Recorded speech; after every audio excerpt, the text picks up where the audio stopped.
I've went through it. I've cried. I very well remembered that before he was diagnosed, I was holding him. He wasn't looking at me. I was like, please look at me. Like, please make eye contact with me. And he wouldn't. Autism is a subject we've not covered on this podcast. I think it's also something people are uncomfortable talking about. I wasn't embarrassed. I was scared at first. Autistic kids on the spectrum, like kids on the spectrum in general, they can't control it. And these adults are going to have to start accepting it. He's adjusting to them, but they should adjust to him because he's still also a child. Ian's father and I actually split right before Ian was born. Every now and again, his father may check in, but I like consistency, and you have me consistent for 5 years. So if you're not consistent for 5 years, I'm not going to let you in my son's life. Welcome back to Unplanned and Untold, where we hold space for the real, the raw, and the resilient stories that often go untold. Imagine being in college, carrying the weight of being the first in your family expected to graduate. Already a monumental task. Now, add on an unplanned pregnancy to the mix. That was just the beginning of today's guest's journey. But her journey didn't stop there. After her child was born, he was soon diagnosed with nonverbal autism, another life-altering moment that reshaped not only her journey as a single mom, but also her career. She's now a passionate special education teacher and an autism advocate, using her voice and experience to support families walking through a similar path. Today, we'll talk about what it means to rise up when the plan changes, to show up when it's hard, and to find purpose in the parts of life you never saw coming. So if you're tuning in for the first time, welcome. Unplanned and Untold is made possible by generous donors who believe no student mom should have to walk through an unplanned pregnancy alone. If that mission speaks to you, consider making a tax-deductible gift through the link in our show notes. And if you're enjoying the show, one of the best free ways to support us is by leaving a 5-star review. It helps more people find these powerful stories. Well, y'all, I'm excited to dive into this podcast episode. Let's welcome Neat to Unplanned and Untold.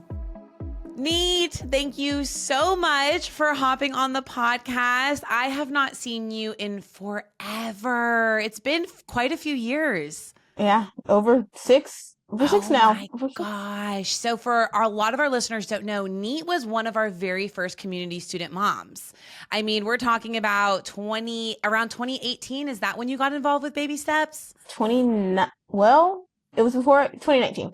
Okay, so right in the beginning, right as we were getting started, we were fresh a couple years in.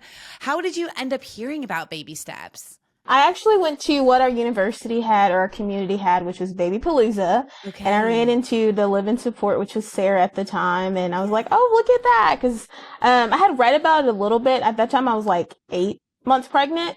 Wow. And so the campus had already posted little signs about Baby Steps. And I was like, oh, I saw you on campus. And I went and spoke to her, and she was like, well, come on to community dinner this week and we can talk. And I was like, okay.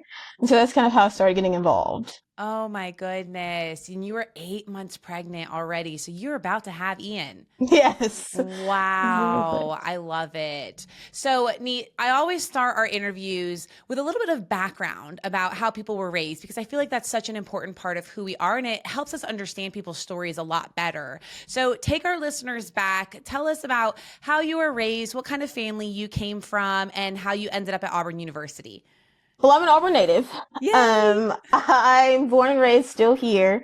My mom was a single mom, but we stayed with my grandparents for most of our life. She moved out later on. She had 3 girls. She was a single mom. So my grandparents were very, very involved. My grandparents and my 2 uncles and her brother were very involved. But when I started in high school, then my grandmother, my dad's side, moved in. So we've been bounced around a little bit. But we have a huge blended family. So I always I have 4 different parents, and that's because my younger sister, she's a different dad, but they've all been involved in our lives. So I ended up not wanting to go to Auburn University, but my grandfather had worked there years ago. Okay. He retired from the university, and it was just a family thing. They were like, it's in your backyard. It's good. It's great. And it wasn't until I had finished my JUCO, and then I was stuck between Jackson State and Auburn. And Jackson State messed up my housing, and my parents were like, well, guess we're going to go. And I ended up at Auburn University. But it was a last resort for me. I did not want to go, but I'm thankful I did go. So far, everyone in my family has went, except for my baby sister. So it's exciting. Oh, goodness. I mean, I can't imagine. I no longer live in Auburn, but if we did, I'd want my kids to go somewhere close like that, right in the backyard, to just be there in case anything happened, you know? Yes, and we are literally in the backyard. Like I live right behind the campus. So Oh there my was times when I God. walked to the school and no like expensive housing, which was great. So you're in school at Auburn University. You have high hopes for graduating. Talk to me about graduates in your family. Would you be one of the first ones to graduate, or has that been the typical plan? I am the first one from my parents. My parents did not graduate. Okay. My uncle graduated on my mom's side, and my uncle on my dad's side both graduated from Auburn University back in 2001 type of thing. Okay. So me and my sisters are the first ones to go. Congratulations. That's huge. Thanks. Really huge. So finding out that you're kind of unexpectedly pregnant has got to hit a little bit different, because I'm sure you felt that pressure of, I've got to be, the first generational graduate for our family. Take our listeners back to the moment and what you were thinking when you find out, oh my gosh, I am unexpectedly pregnant. Whew, it was hard. Mm, I still remember reading the test, and I was like, "Ugh, oh my gosh. And I texted Ian's father, and I was like, hey, I'm pregnant. And he was like, okay. And I'm still sitting here thinking like, sweet Lord, how is this going to happen? And it was yeah. actually the same year my middle sister was graduating. So she was Okay. actually graduating before me. And then I was supposed to graduate the following May. And so much ended up happening that summer that like it just kept pushing me back. Practice didn't work out. So I was just like, what am I going to do? Like it was so hard because I was paranoid that I was not going to finish. Wow. And then I actually did not finish right then either. So that was also another stressful situation. I was Right. like, what is going to happen? What am I going to do? I have this son, or I'm going to have him at the time. Like, Right. I have no idea what's in store for me because I'm paranoid. My mother never went to college. She was a single mom. She worked retail. And when I say worked retail, I mean she used to work part-time retail. So she did everything she could off a 4-hour check at Kmart. Yeah, with three kids. With three Gosh, kids. how in the So world? I was terrified because I didn't want anybody disappointed in me either. Okay. So I had to go through a lot of other situations. And Mhm. then by the grace of God, eventually I was able to pass my praxis exam, which was later. I think Ian may have been like 2 or 3 or something to that effect. And I immediately texted my advisor and was like, I need to get back in. Like, I need to Yes. get back in. Like, I never, even though I had to stop, I never didn't want to finish. Okay. And so that was like state, COVID, all that stuff. I was like, I need to get back in. And she was like, let's see what we can do.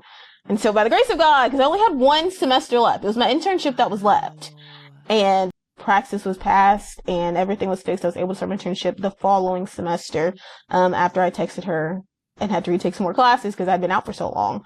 Right. I was able to graduate. Okay. So take us back when you found out you were pregnant. I remember you kept it a secret for Did quite some time. I did. Until this day, I always told people, I was like, my mom was the one who was like, you've got to tell people, because you're going to go to work, because I was still working at the time. She was like, you go to Yeah. work and you go to school, like, they don't know if something happens and you're Right. pregnant, that's very, very unsafe. Right. So I pushed it all the way until like, I want to say maybe my 6th month. And then we were like, okay, I'm pregnant, and I went from there. But I also kept Ian a secret for a very, very long time. Like I hid him for like a year.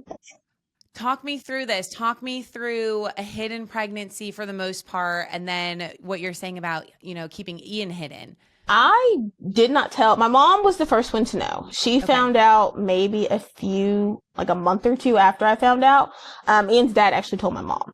And she was like, it's okay. Wow. Yeah, she was like, I support you. It was the day of my sister's graduation, actually. Oh, And she was like, it's okay. You have support. We're here for you. And I was still like, I don't want to tell anybody. Like, please don't. okay. I don't want to tell anyone. Christmas rolls around and my two sisters found out. My middle sister was upset. She was scared. She was like, oh my God, what's going to happen? Like, it's going to be sad. You're single because I'm not legally married at the time. She's like, Mhm. I'm worried about you and the baby. And I Oh, totally get that. I totally get that now. And she expressed it. And I was like, why was she sad if Elsa's happy? And she was like, I just don't want anything to go bad. right. So my grandma didn't know until after my first ultrasound. Okay. That was the big one. That one was like, oh. So I had like my dad's wife, I had Ian's father, me, and we all went together to tell her. And she was like, whose baby? I was like, oh, it's mine. She was like, are you serious? I was like, yeah. And I didn't show for quite some time, so it was pretty Right. easy to like keep it hidden. Right. And then she texted and was like, I need to tell your uncles and your aunt. And I was like, okay. And I was like, don't tell anybody else. Nobody else needs to know. Please don't tell anybody else. And so and once my immediate family knew, I was okay because I didn't allow anybody else outside of that for an extended period of time. But then eventually I couldn't hide it anymore.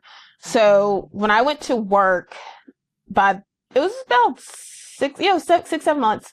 That's when I told my kids at work. I was like, "Hey, I'm pregnant." They were like, "Oh yeah." Due in a few months, not like even that. Not just 12 weeks pregnant, 7 up to.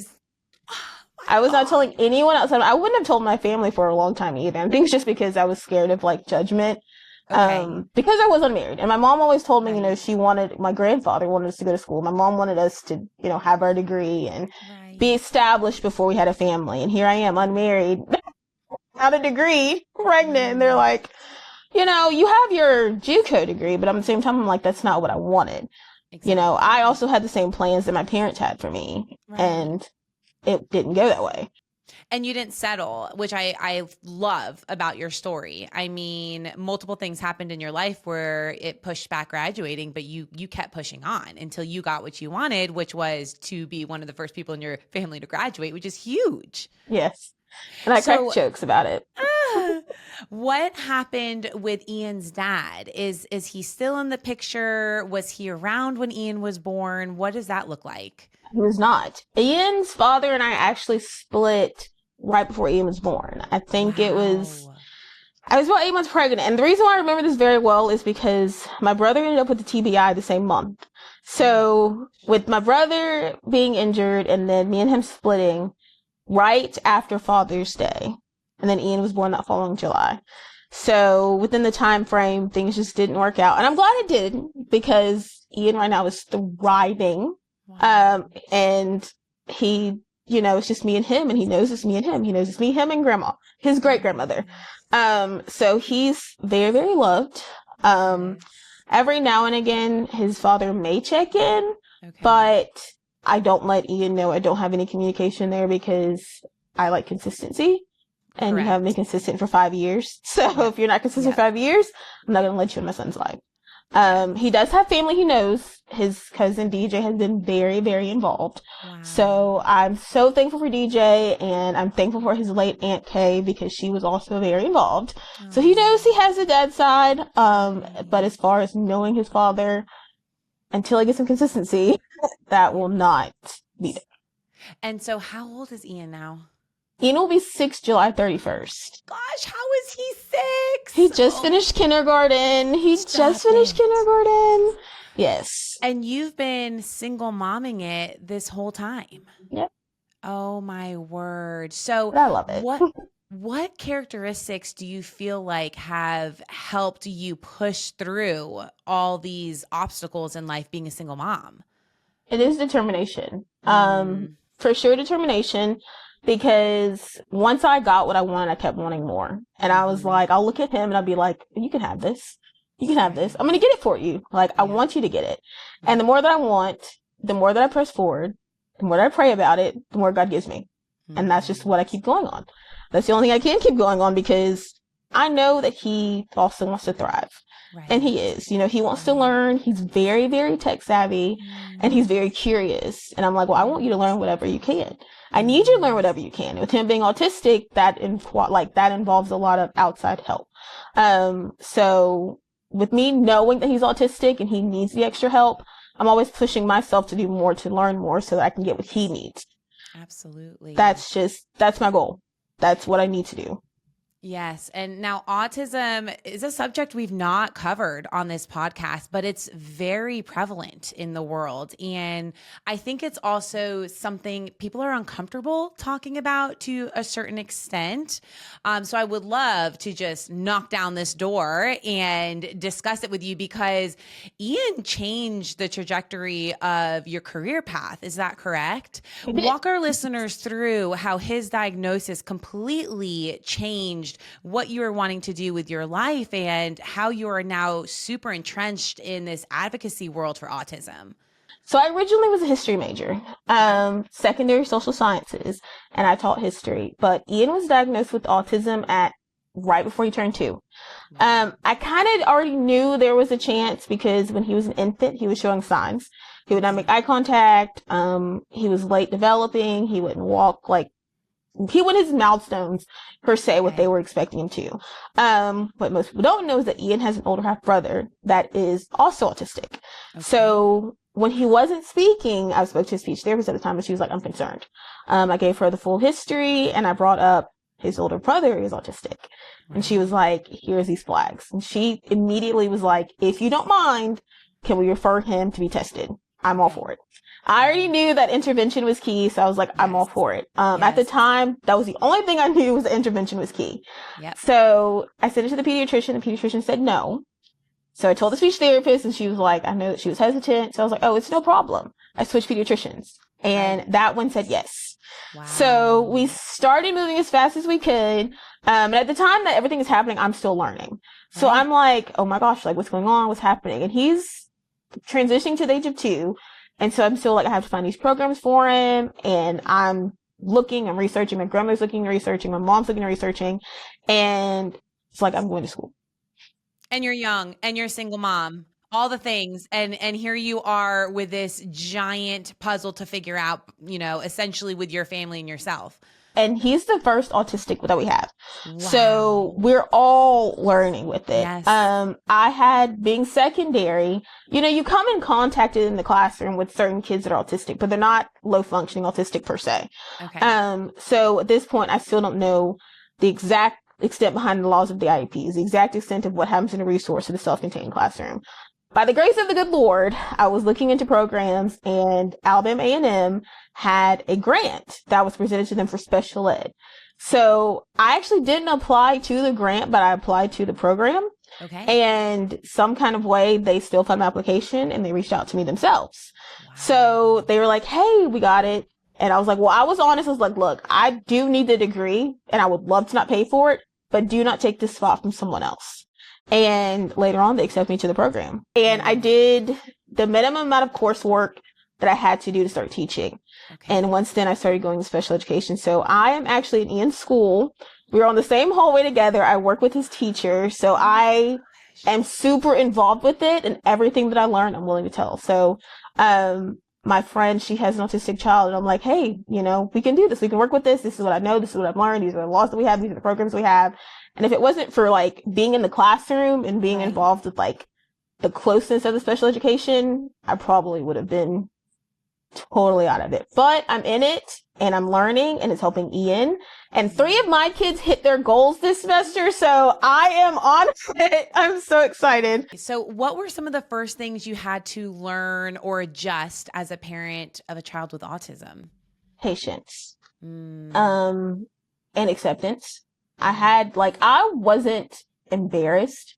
I was scared at first, because I was like, okay, he's going out and he'll scream or he'll shriek or he'll get frustrated and people are looking at me crazy.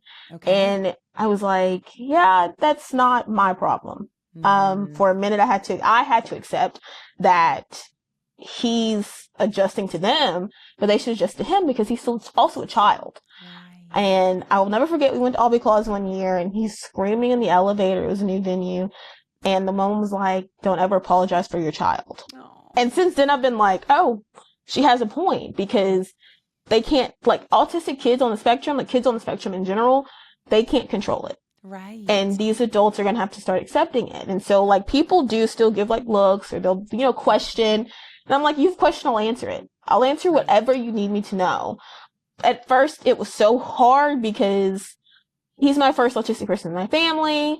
Yes. And I'm like, people are going to look at me weird. They're going to judge me. They're going to look at him. He's disrupting stuff. But then everybody else is like, he's fine. Mm-hmm. He's fine. But it took so much time out of me to like be accepting of me, accepting that I have to accept other people looking at my son differently per se.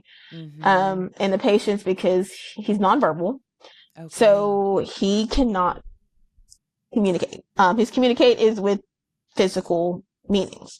Okay.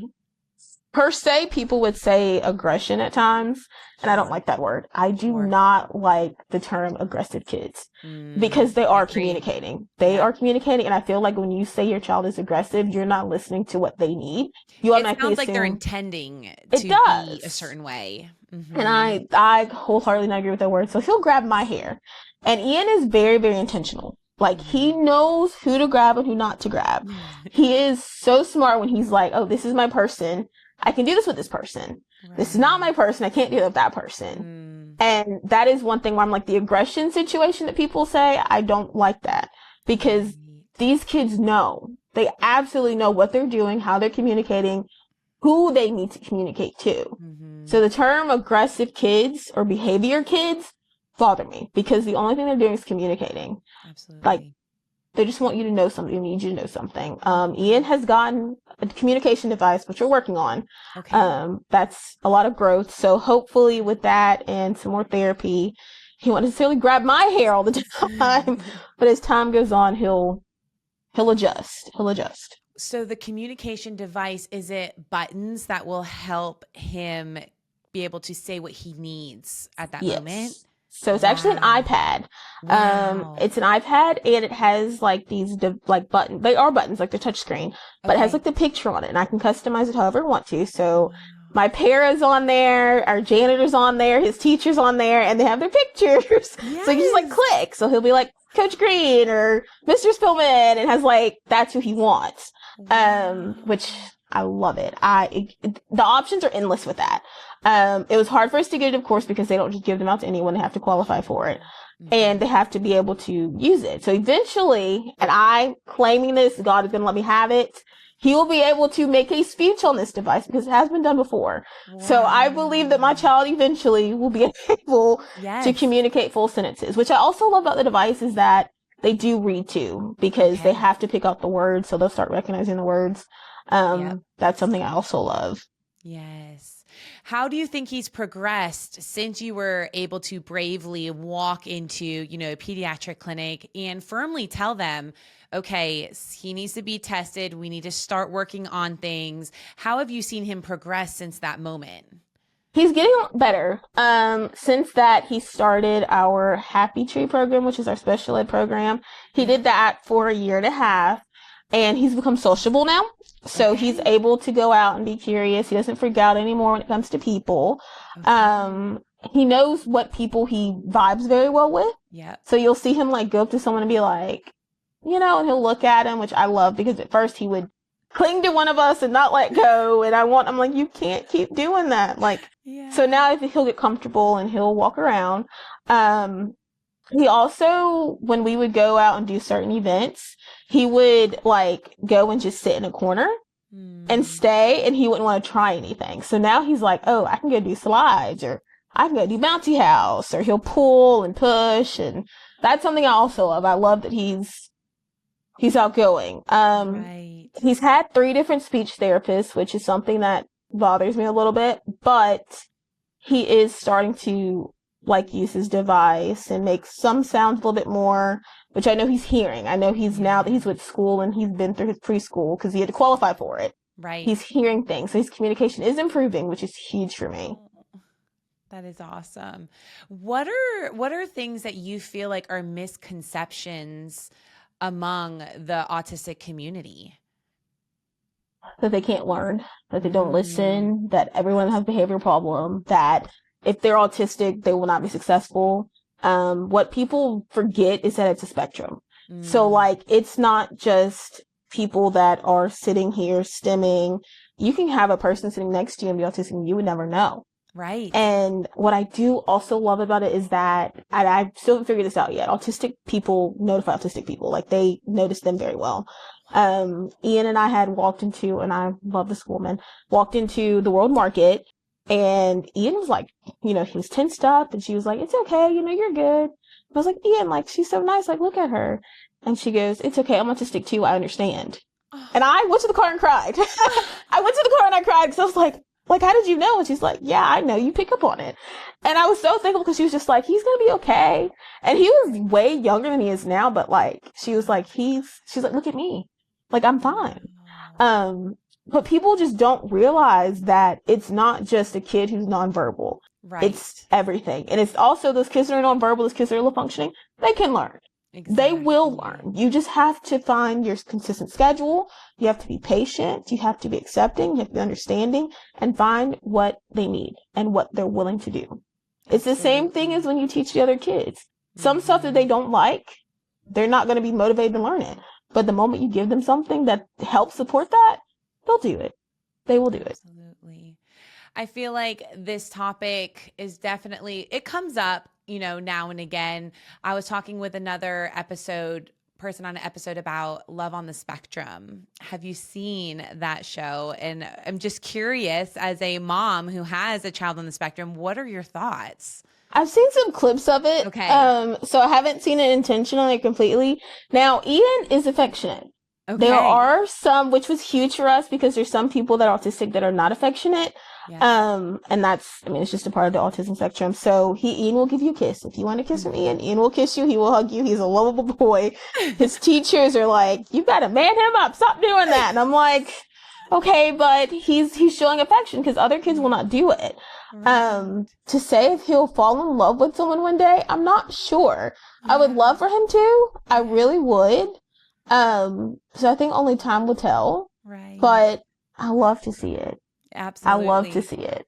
It's awesome hearing from the parents on that show because they do give them some time to just talk. And a lot of them are like, man, we never thought we would be here, at this age, my child in their 20s, and they are, functioning at a higher capacity than anybody ever thought they could. And to be able to see their children progress, I hope gives hope to other parents who are, parenting younger children on the spectrum that, hey, it is not game over. There is still a lot of growth to be had over the next, multiple years of their lives and far into adulthood. Yes, I totally agree. When I did find out Ian was autistic, people would say like you mourn the life that you think you would have because you're just like, oh, is my child going to play the sports? Am I going to be the sports mom? Am I going to be a mother-in-law? Those things did go through my mind. Those things I'm not going to lie. Every fear that someone who considers that may have an autistic child doesn't know yet, I've had it. I've went through it. I've cried. I very well remembered that before he was diagnosed, I was holding him. He wasn't looking at me.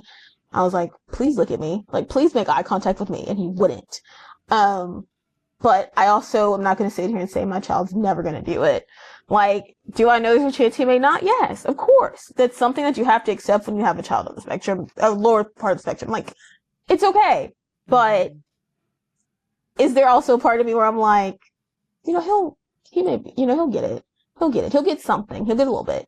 Exactly. We put him in soccer one time. He wasn't feeling it. He was not feeling it, but it wasn't one of those things where I'm not going to let him try. Right. You don't know unless you try. Exactly. You don't know. And I'm, in the back of my head, I'm like, he's not going to like this, but he loves basketball. So you just have to keep going until you find out what he likes. Exactly. So what message would you want to give other young moms who may feel overwhelmed or isolated, especially those who have children with special needs? I mean, Neat, you were dealt cards that were hard to begin with, right? Being a single mom, a student mom in college, trying to finish her degree, but then on top of that, navigating a child with special needs and not knowing, where to even start. You had to figure it all out on your own. I'm hoping there are women listening to this podcast that feel seen by hearing your voice. What advice would you give to them? Reach out. I am one that was very, very reserved, didn't really want to hang out. My friends are very, very slim. But I know that I can't do it by myself. You have to reach out. And I promise there's something out there. There's resources. I'm always willing to look at some kind of community that I can find or look in or learn or join or research. There's stuff out there. There's endless stuff out there. There's people out there, even if it's one person. Just to have some kind of support outside of what you're used to is huge. Absolutely. So the world's not over, and it's not something that you just have to kind of be close to. And especially an autistic child. If you find someone else that has an autistic child, I promise it's totally different. You bounce off each other. You're like, hey, let's do this. And my kids, they never talk to each other, ever. It's just a matter of being able to sit down with them together, and they sit there on their devices and just have that feeling is so comforting. And to know that another mother at times has cried at night, just like you have, is so comforting. So you're never alone. Like, you're never alone. It's just a matter of, are you willing to let people in and be honest and open? Like, I would have never in my life been like, yeah, this is the way it is. Like, I'm so disappointed my child is autistic, but like, it's hard. It is very hard. And I will not say it's easy, because it's not, but without my family and without my friends and the communities and the therapies that I had to reach out and have, you know, it would be so much harder. So much harder. Neat. You are a champion. I mean, you are a superwoman, and I'm so proud to have just seen a small piece of your story from back in the day and to where you are now, and watching something that you struggled with really become your calling in life and stepping into it instead of stepping away from it. And so I'm just so incredibly proud of you. And thank you so much for being so vulnerable and transparent in this interview. Yes, thank you. Thanks for having me. Yes, any autistic things, any baby steps things, I am all for. I'm so thankful for baby steps. That is also one thing too that, like, I'm glad that I did speak to Sarah, because you guys helped me so much more than you know. Like, without you guys, I probably would have still struggled more than you think. So I'm thankful for you guys. Oh, we appreciate it. And to all of our listeners, we hope to have you back for our next episode of Unplanned and Untold. Bye-bye. Unplanned and Untold drops new episodes every other Wednesday. We're available on Spotify, Apple Podcasts, and YouTube. Don't forget to subscribe and give us a 5-star review if you love this episode. I'm Caitlin Willing, and this is Unplanned and Untold.